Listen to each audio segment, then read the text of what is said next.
नमस्कार, आप देख रहे हैं बिग न्यूज बिग शो। आपके साथ मैं हूं राज ठाकुर।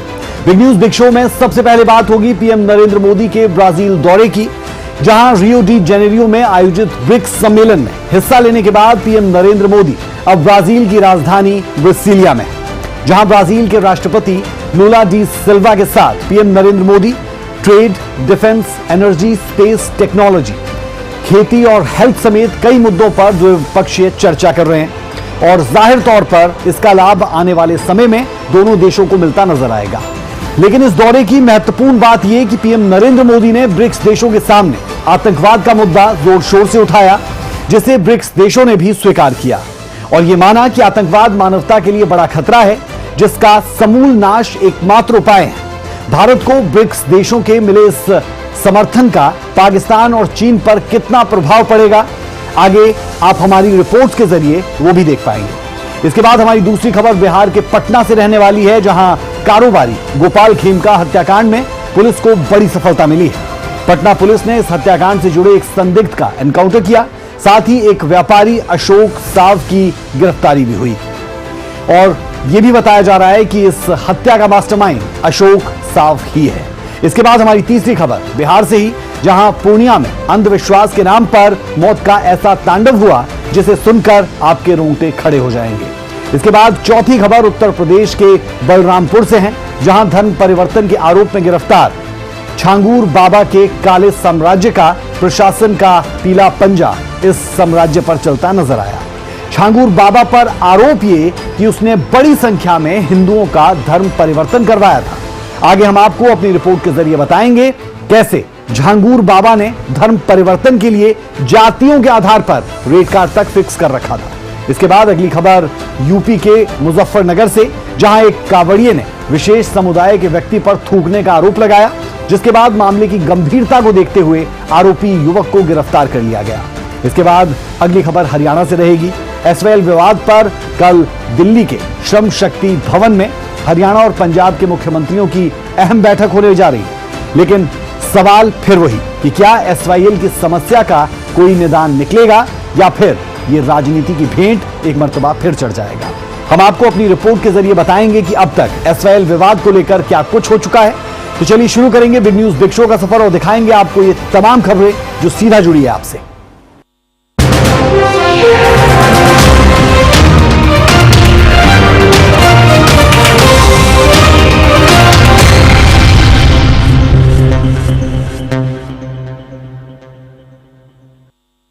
बिग न्यूज की शुरुआत पीएम मोदी के ब्राजील दौरे के साथ करेंगे, जहां रियो डी जेनेरियो में आयोजित ब्रिक्स सम्मेलन में हिस्सा लेने के बाद अब पीएम मोदी ब्राजील की राजधानी ब्रासिलिया में, जहां ब्राजील के राष्ट्रपति लूला डी सिल्वा के साथ द्विपक्षीय वार्ता हुई है, जिसमें trade, defence, energy, space technology और हेल्थ समेत कई मुद्दों पर चर्चा हुई। विस्तार से इस रिपोर्ट में देखें।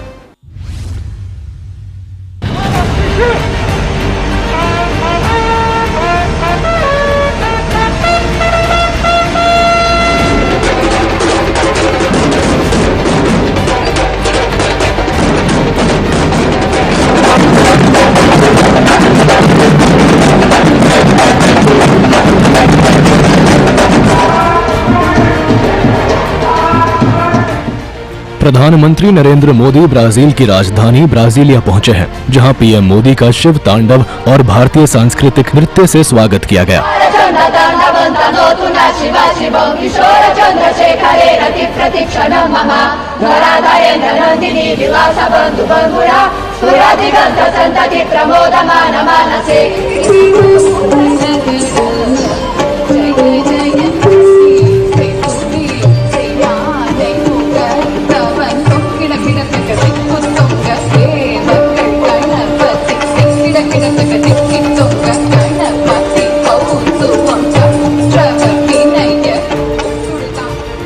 इसके बाद पीएम मोदी और ब्राजील के राष्ट्रपति लूला डी सिल्वा के बीच द्विपक्षीय वार्ता हुई है, जिसमें trend, defence, energy, space technology और हेल्थ समेत कई मुद्दों पर चर्चा हुई है। इससे पहले सोमवार को पीएम मोदी ब्रिक्स सम्मेलन में हिस्सा लिया, जहां उन्होंने पर्यावरण, जलवायु सम्मेलन और वैश्विक स्वास्थ्य जैसे मुद्दों पर चर्चा की। पीएम मोदी ने कहा कि कोरोना महामारी ने दिखा दिया है कि बीमारी किसी पासपोर्ट या वीजा की मोहताज नहीं होती है और इसका समाधान हम सभी को मिलकर निकालना होता है। वहीं रविवार को ब्रिक्स समिट के पहले दिन की बैठक में पीएम मोदी ने आतंकवाद के मुद्दे पर चीन और पाकिस्तान को बिना नाम लिए घेरा। पीएम मोदी ने कहा कि आतंकवाद मानवता के लिए बड़ी चुनौती बनकर खड़ा है। हाल ही में भारत ने एक अमानवीय और कायरतापूर्ण हमले का सामना किया। 22 अप्रैल को पहलगाम में हुआ आतंकी हमला भारत की आत्मा, अस्मिता पर, गरिमा पर सीधा प्रहार था। ये हमला केवल भारत पर नहीं, पूरी मानवता पर आघात था। इस दुख की घड़ी में जो मित्र देश हमारे साथ खड़े रहे, जिन्होंने ये समर्थन और संवेदना व्यक्त की, मैं उनका हार्दिक आभार व्यक्त करता हूँ। आतंकवाद की निंदा हमारा सिद्धांत होना चाहिए, सुविधा नहीं। अगर पहले ये देखेंगे कि हमला किस देश में हुआ, किसके विरुद्ध हुआ, तो ये मानवता के खिलाफ विश्वासघात होगा। आतंकवादियों के खिलाफ प्रतिबंध लगाने में कोई संकोच नहीं होना चाहिए। आतंकवाद के पीड़ित और समर्थक को एक ही तराजू पर नहीं तोल सकते। निजी या राजनीतिक स्वार्थ के लिए आतंक या आतंकियों का साथ देना किसी भी अवस्था में स्वीकार्य नहीं होना चाहिए। आतंकवाद को लेकर कथनी और करनी में कोई अंतर नहीं होना चाहिए। पीएम मोदी ने अपने इस बयान से एक तीर से दो निशाने साधे हैं। पहला पाकिस्तान पर दशकों से आतंकवाद को बढ़ावा देता है और दूसरा चीन है, जो आतंकवाद के विरुद्ध खड़े होने की बात तो करता है, लेकिन हर मौके पर पाकिस्तान को बचाने का प्रयास करता है। लेकिन अब दुनिया चीन और पाकिस्तान दोनों के इस चाल को समझ चुकी है और यही वजह है कि जब ब्रिक्स देशों का ज्वाइंट स्टेटमेंट जारी हुआ तो उसमें पहलगाम हमले की निंदा की गई और आतंकवाद के प्रति जीरो टॉलरेंस की नीति पर प्रतिबद्धता को दोहराया गया। हम 22 अप्रैल 2025 को जम्मू कश्मीर में हुए हमले की कड़े शब्दों में निंदा करते हैं, जिसमें 26 लोग मारे गए और कई अन्य घायल हुए। हम आतंकियों की सीमा पार आवाजाही, आतंकवाद के फंडिंग और सुरक्षित ठिकानों पर आतंकवाद का मुकाबला करने के लिए अपनी प्रतिबद्धता जाहिर करते हैं। हम दोहराते हैं कि आतंकवाद को किसी धर्म, जाति, राष्ट्रीयता से नहीं जोड़ा जाना चाहिए और आतंकी गतिविधियों में शामिल सभी लोगों और उनके समर्थकों को जवाबदेह ठहराया जाना चाहिए और अंतर्राष्ट्रीय कानून के तहत कानून के दायरे में लाया जाना चाहिए। आतंकवाद के लिए जीरो टॉलरेंस सुनिश्चित करने और आतंकवाद का मुकाबला करने में दोहरे मापदंडों को अस्वीकार करने का आग्रह करते हैं। ब्रिक्स देशों का ये बयान बताता है कि आतंकवाद के मुद्दे पर भारत की चिंता को अब दुनिया स्वीकार कर रही है और मजे की बात यह है कि इस बार चीन भी पाकिस्तान को नहीं बचा पाया है। बता दें कि पीएम मोदी 2 जुलाई से 10 जुलाई तक 5 देशों की यात्रा पर है। सबसे पहले पीएम मोदी घाना पहुंचे थे, इसके बाद त्रिनिदाद एंड टोबैगो और फिर अर्जेंटीना का दौरा किया और अब 3 दिवसीय ब्राजील दौरे पर है। यहाँ से पीएम नामीबिया जाएंगे। ब्यूरो रिपोर्ट, सूर्य समाचार।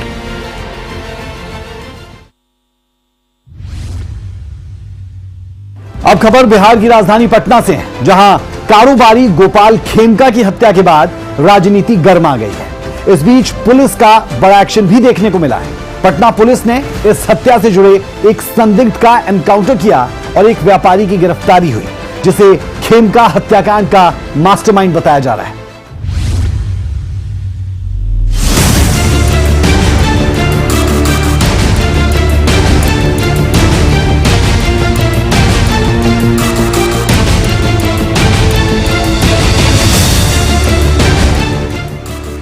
पटना में कारोबारी गोपाल खेमका की हत्या मामले में पुलिस का बड़ा एक्शन देखने को मिला है। पटना पुलिस ने इस हत्या से जुड़े एक संदिग्ध का एनकाउंटर किया है।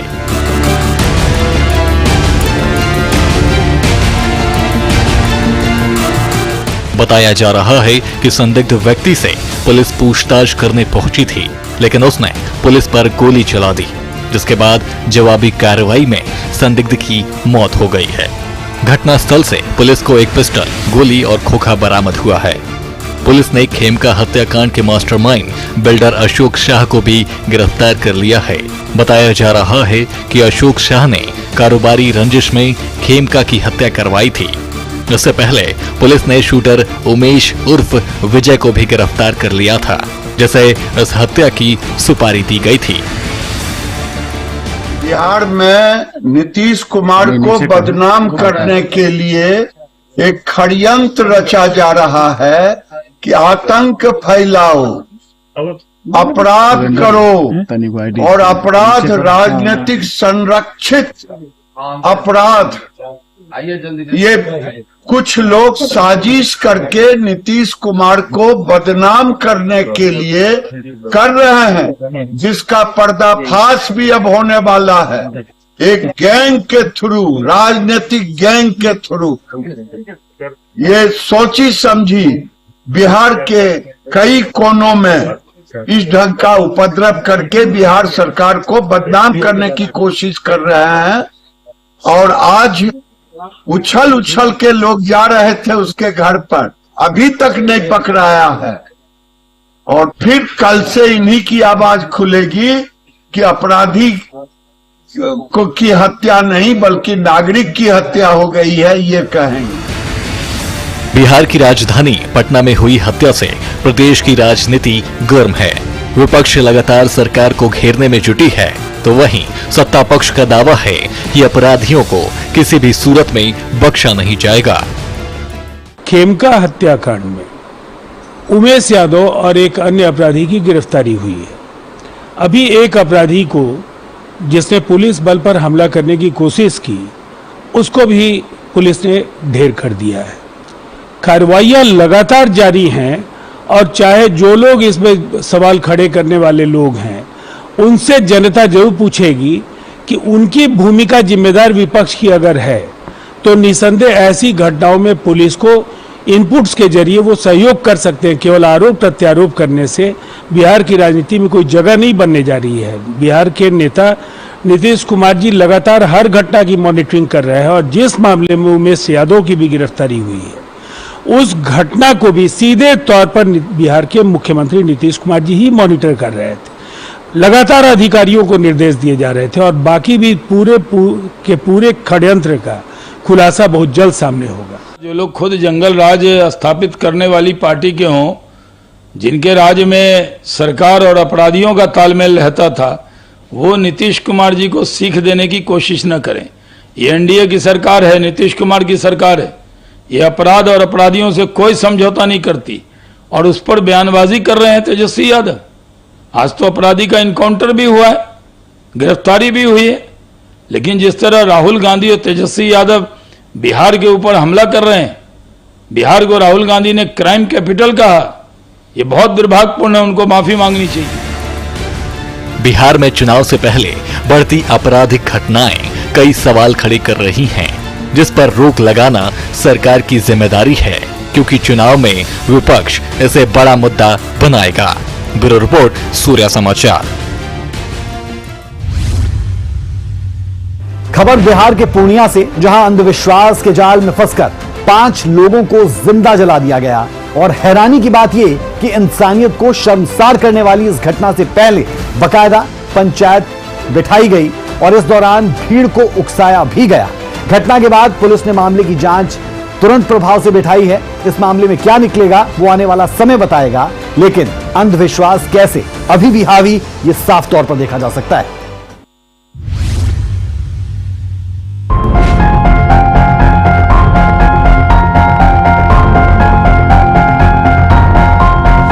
बिहार के पूर्णिया में सनसनीखेज वारदात। अंधविश्वास के नाम पर दम तोड़ती इंसानियत। जादू टोना और डायन के नाम पर हत्या। एक ही परिवार के 5 लोगों को जिंदा जलाया। क्या तांत्रिक के कहने पर हत्या को दिया अंजाम? क्या पंचायत के तुगलकी फरमान की भीड़ चढ़ी जिंदगी? 21वीं सदी के भारत में एक तरफ तो चांद पर पहुंचने की कोशिश हो रही है और दूसरी तरफ अंधविश्वास, टोना टोटका के नाम पर इंसानियत दम तोड़ रही है। बिहार के पूर्णिया से जो सनसनीखेज मामला सामने आया है, उसे जानकर आपकी रूह कांप उठेगी, आपका कलेजा कांप उठेगा, आपका भरोसा दम तोड़ देगा। दरअसल पूर्णिया में जादू टोना के चक्कर में कुछ दरिंदों ने एक ही परिवार के 5 लोगों को पीट पीट कर जिंदा जलाकर हत्या कर दी। इंसानियत को शर्मसार करती घटना की जानकारी जैसे ही लोगों को लगी, हर कोई हैरान और परेशान हो गया। इस घटना ने दिल्ली के बुराड़ी में हुए हत्याकांड की याद ताजा कर दी। लोग डर गए, सहम गए।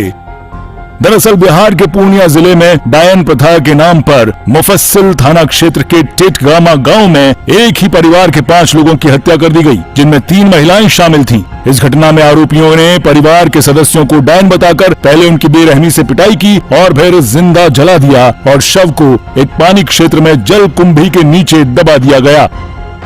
एक ही परिवार के 5 लोगों को जिंदा जलाया, घर से 1.5 किलोमीटर दूरी पर सभी को जलाया। 5 लोगों की बेरहमी से हत्या। 50 साल के बाबूलाल उरांव को जिंदा जलाया। 45 साल की पत्नी सीता देवी की भी हत्या। 70 साल की कातो देवी को भी जिंदा जलाया गया। 25 साल के बेटे मंजीत की भी हत्या। 20 साल की रानी की भी जलाकर हत्या। सभी को डायन बताकर हत्या का आरोप। जिंदा जलाने से पहले सभी को बेरहमी से पीटा गया। 40 से 50 लोगों की भीड़ ने की 5 लोगों की हत्या। इंसानियत को शर्मसार करते इस नरसंहार में बाल बाल बचे परिवार के सदस्य सोनू ने भागकर अपनी जान बचाई और नरसंहार की आंखों देखी पुलिस को बताई, जिसके बाद सक्रिय हुई पुलिस ने घंटों मशक्कत के बाद डॉग स्क्वाड की मदद से जले हुए शवों को जलकुंभी से बरामद किया। साथ ही 2 आरोपियों को गिरफ्तार किया है, जिनमें एक तांत्रिक भी शामिल है। सचमुच में ये विभत्स घटना है। 21वीं सदी में ऐसा हो सकता है, कोई भरोसा नहीं करेगा। घटना हुई है रामदेव महतो के परिवार का एक बच्चा बीमार था, उसको ठीक कराने के लिए इन लोगों पे दबाव डाला, जब वो ठीक नहीं हुई तो इनको 5 लोगों को वहीं पे मार दिया गया, बोरा में बांध के। मॉर्निंग में एक आदमी है जो जब ये अरेस्ट हुआ उसके ट्रैक्टर से बुला के उसको ले जाके जलकुंभी में फेंक दिया गया। तो 2 मेन एक्यूज पकड़े गए हैं और एक ट्रैक्टर मालिक भी पकड़ा गया, उसका ट्रैक्टर जब्त है। अभी रात में हम लोग विशेष छापामारी में जा रहे हैं और उम्मीद है कि जल्दी ही परिवार के जो भी लोग हैं सब अरेस्ट। वहाँ पे घटना पे 40 से 50 लोग थे। घटना स्थल पर 40 से 50 लोग थे। एक आई विटनेस हमारे साथ में है, उसी परिवार का बच्चा है, तो अभी हम सब लोगों ने उसका बयान लिया। बिल्कुल सही कह रहे हैं, मैंने बोला कि इतना विभत्स है, ये शर्मनाक है सोसाइटी के लिए कि आज इस 21वीं शताब्दी में लोग डायन की बात करते हैं। ये शर्मनाक है हम लोग। आज भी गांव देहातों में, खासकर आदिवासी समाज में झाड़ फूंक और तांत्रिक ओझा की बातों पर लोग अंधविश्वास करते हैं। बीमारी होने पर डॉक्टर के पास जाने की बजाय लोग ओझाओं के पास जाते हैं, जो अक्सर बीमारी की जड़ डायन को बताते हैं, जिसका परिणाम है कि लोगों को डायन के नाम पर मार दिया जाता है। इस त्रासदी का सबसे भयावह पहलू है पीड़ित और अपराधी सभी एक ही समुदाय के थे, आपस में रिश्तेदार भी थे, लेकिन अशिक्षा, अंधविश्वास और सामाजिक कुंठाओं के अंधेरे में डूबी भीड़ ने रिश्तों, मानवता और कानून सभी की हत्या कर दी। जरूरत है डायन प्रथा जैसे अमानवीय अंधविश्वास पर कानून के साथ साथ समाज को भी सख्ती से चोट करने की, जिससे भविष्य में ऐसी घटनाएं मानवता को शर्मसार न कर सकें। ब्यूरो रिपोर्ट, सूर्या समाचार।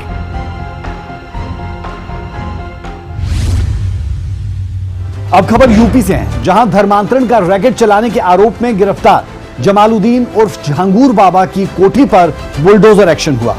बलरामपुर में प्रशासन ने कोठी के अवैध निर्माण को ढहा दिया। बताया यह जा रहा है कि झांगूर बाबा ने करीब 3 करोड़ की यह आलीशान कोठी बनवाई और अपनी महिला मित्र नीतू उर्फ नजरीन को दी थी। बाबा ने नीतू का धर्मांतरण के बाद नाम नसरीन रख दिया था। यह रिपोर्ट देखें।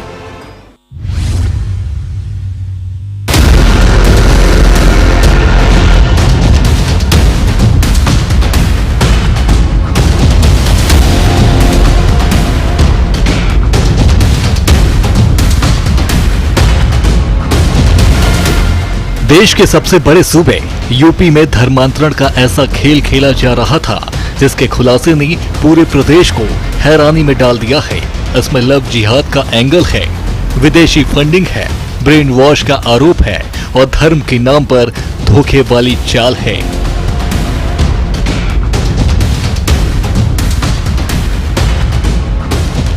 यूपी में धर्मांतरण के इस खेल को सालों से खेला जा रहा था, जिसका मास्टरमाइंड जमालुद्दीन उर्फ झांगूर बाबा है, जिसे एटीएस पहले गिरफ्तार कर चुकी है और अब बारी उस काले साम्राज्य को मिट्टी में मिलाने की है, जिसे झांगूर बाबा ने धर्मांतरण के खेल से खड़ा किया था।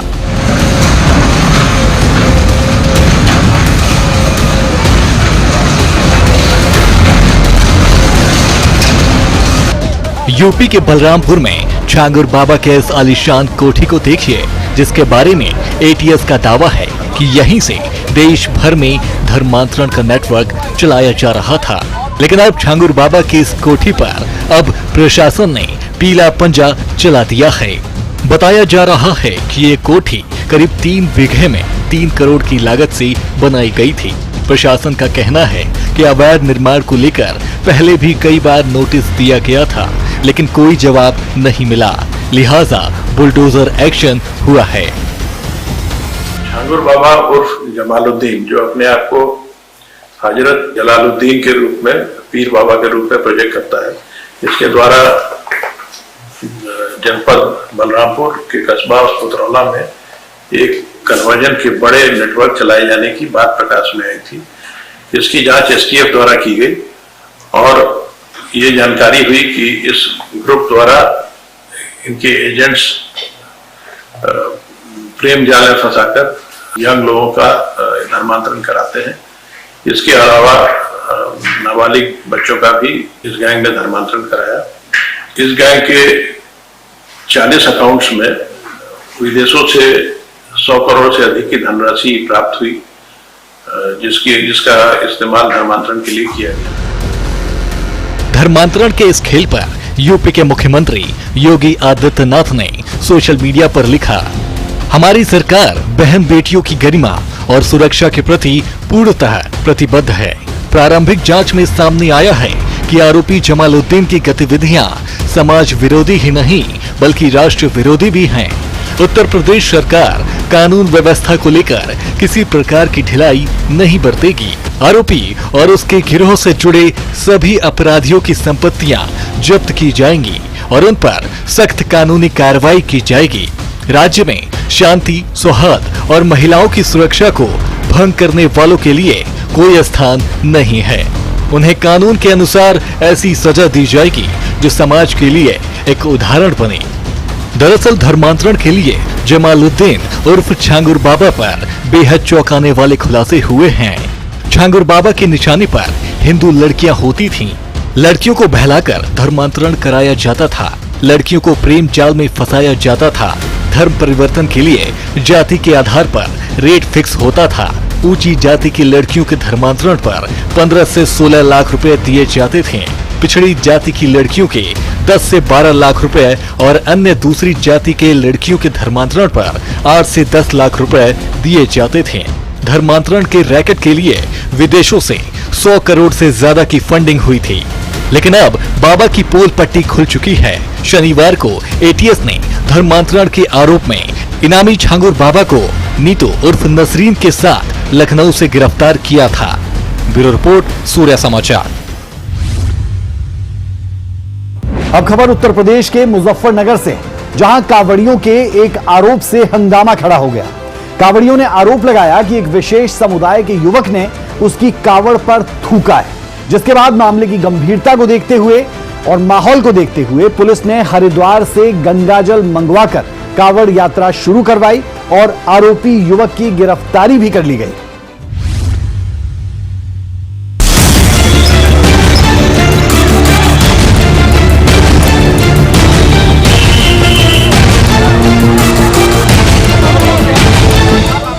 सावन के पवित्र महीने को लेकर सरकार अपनी तैयारियों में जुटी है। शिवभक्त आस्था से लवरेज दिख रहे हैं, लेकिन इस बीच थूक जिहाद की घटना ने सभी को हैरान कर दिया है। मुजफ्फरनगर के पुरकाजी कस्बे में कांवड़ मार्ग पर उस समय हंगामा खड़ा हो गया जब एक कांवड़िये ने आरोप लगाया कि उसके कांवड़ पर विशेष समुदाय के युवक ने थूक दिया है। इस घटना से गुस्साए कांवड़ियों ने जमकर हंगामा किया, लेकिन पुलिस ने तुरंत हालात पर काबू पाया और हरिद्वार से गंगाजल मंगाकर कांवड़ यात्रा शुरू करवाई गई।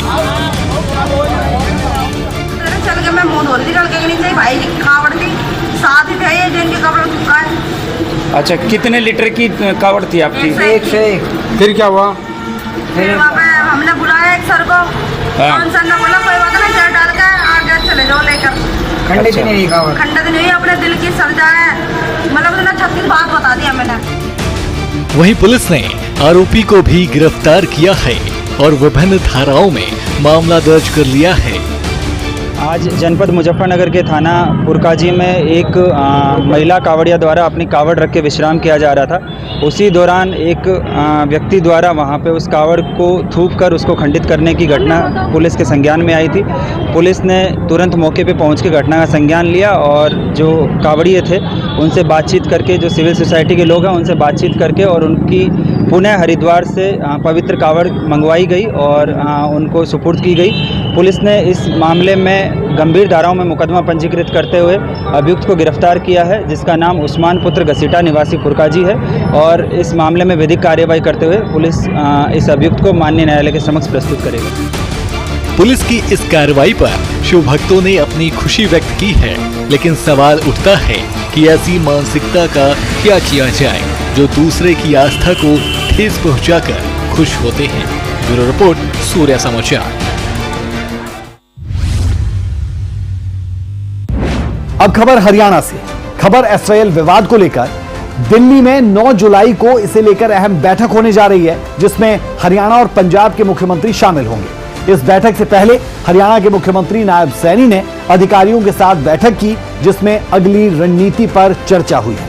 अब सवाल ये कि क्या इस बैठक में दशकों पुराना विवाद सुलझ जाएगा या एक बार फिर बैठक राजनीति की भेंट चढ़ जाएगी। ये रिपोर्ट देखें।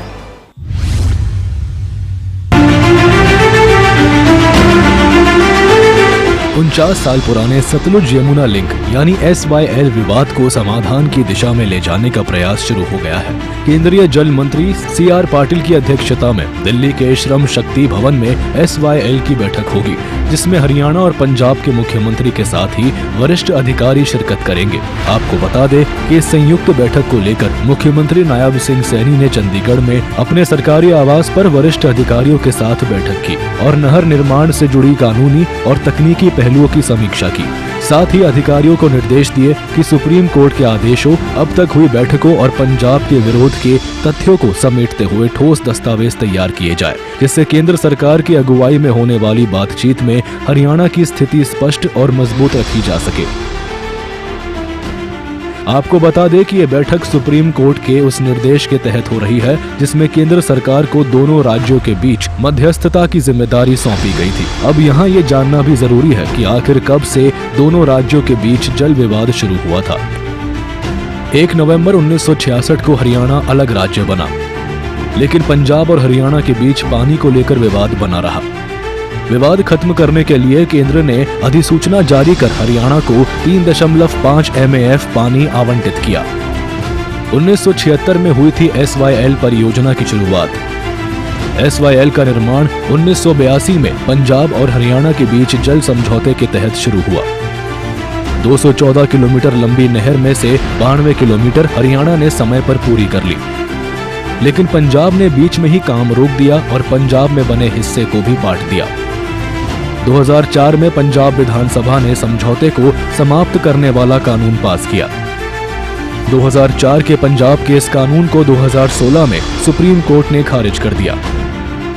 इस पूरे विवाद पर सुप्रीम कोर्ट पहले ही SYL नहर को लेकर पंजाब सरकार की भूमिका पर सख्त टिप्पणी कर चुका है। वहीं कैबिनेट मंत्री महिपाल ढांडा ने कहा कि पंजाब को समझना चाहिए कि उसके छोटे भाई को पानी की जरूरत है। वहीं कैबिनेट मंत्री रणबीर गंगवा ने कहा कि पंजाब ने गलत तरीके से उसका पानी रोका है, जल्द ही हरियाणा को उसके हक का पानी मिलेगा। क्या पंजाब के लोगों की राजनीति विरोध पे टिकी हुई है? क्या वो लोग दूसरे को दुख दे के खुश होते हैं? क्या उन लोगों का मन इसी चीज में प्रसन्न होता है कि अपने छोटे भाई को सताओ, मारो, उसको पीड़ा दो?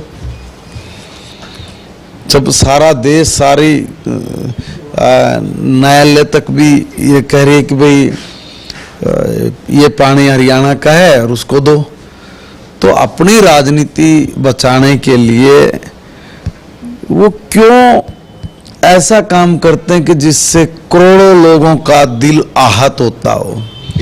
तो मैं एक निवेदन कर रहा हूं कि पंजाब में जो मंत्री हैं, जो MLA हैं, MP हैं, क्या वो अपने छोटे भाई का जो जितना ज्यादा गला घोटेगा, उसको मारेगा, उसको कुचलेगा, क्या उसी की सरकार बनाते हैं वहां के लोग? मुझे एक बात समझ में नहीं आई कि भाई उसका निपटारा करने के लिए क्यों नहीं आप लोग आगे आते?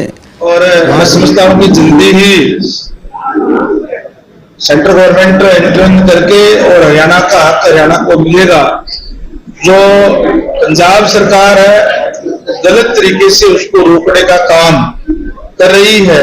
हरियाणा पंजाब का छोटा भाई है और हम कोई उनका हक नहीं मांग रहे, हम केवल ये कह रहे हैं कि जितना हमारा राइट बढ़ता है वो हमें मिलना चाहिए। आज हरियाणा के अंदर खासकर जो दक्षिणी हरियाणा है उसके अंदर बड़ी भारी दिक्कत परेशानी पानी की है और इसलिए हरियाणा का पानी हरियाणा को मिलना ही चाहिए। वहीं दूसरी तरफ पंजाब सरकार का कहना है कि पंजाब गंभीर जल संकट से जूझ रहा है और उसके पास अतिरिक्त पानी नहीं है। इससे तर हरियाणा सरकार ने कहा कि SYL नहर के निर्माण में देरी से अब तक राज्य को करीब 19,500 करोड़ रुपए का नुकसान हो चुका है। बहरहाल SYL नहर अब न केवल जल बंटवारे का बल्कि राजनीतिक जिद और संवैधानिक जिम्मेदारियों के टकराव का मुद्दा बन चुकी है। जरूरी है कि 46 साल पुराने इस विवाद पर अब विराम लगे। ब्यूरो रिपोर्ट, सूर्य समाचार।